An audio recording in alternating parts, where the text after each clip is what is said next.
Hi everyone. आप सबकी दिवाली बहुत अच्छी रही होगी ज़रूर। तो मैं आज ये डाउनलोड शेयर करना चाहती थी बहुत दिनों बाद फिर से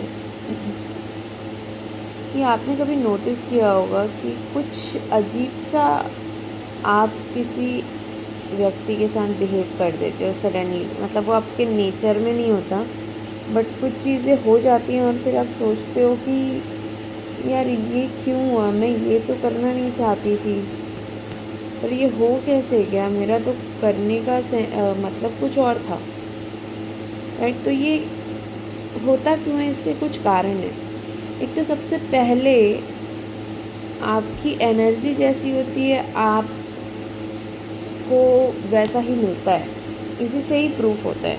ठीक है, क्योंकि सामने वाले की एनर्जी पॉजिटिव थी इसलिए आप उसके लिए पॉजिटिव बिहेव कर गए, क्योंकि सामने वाले की एनर्जी नेगेटिव थी इसलिए आप उसके साथ नेगेटिव बिहेव कर गए। जब आप एकदम ज़्यादा उच्च कोटि के तपस्वी हो चुके होते हैं तब आप सबके साथ सेम व्यवहार करने लगते हैं, लेकिन जनरली यही होता है। आपको लगता है कि क्यों मेरे ही साथ ऐसा होता है, तो इसका भी रीज़न यही है कि आपकी एनर्जी ऐसी है। पर्टिकुलर किसी चीज़ के लिए या सिचुएशन के लिए आपके साथ वैसा ही सिनेरियो बार बार रिपीट होगा।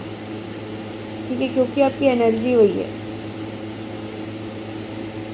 इसका दूसरा रीज़न ये है कि आप जो हैं पहले ही दिमाग में ये बैठा के रखें कि मेरे साथ ऐसा ही होता है। या आपके अंदर एक ब्लॉकेज बोल लो या फिर एक स्टैग्नेंट एनर्जी, रुकी हुई स्थिति बन चुकी है दिमागी रूप से, मानसिक रूप से, इमोशनल रूप से। तो वो जो है हट नहीं पा रहा है और बार बार वही सीन हो रहा है। तो ये दो चीज़ों पे आपको काम करना बहुत ज़रूरी है अगर लाइफ में चेंजेस चाहिए तो। हालांकि ये बहुत टफ़ है।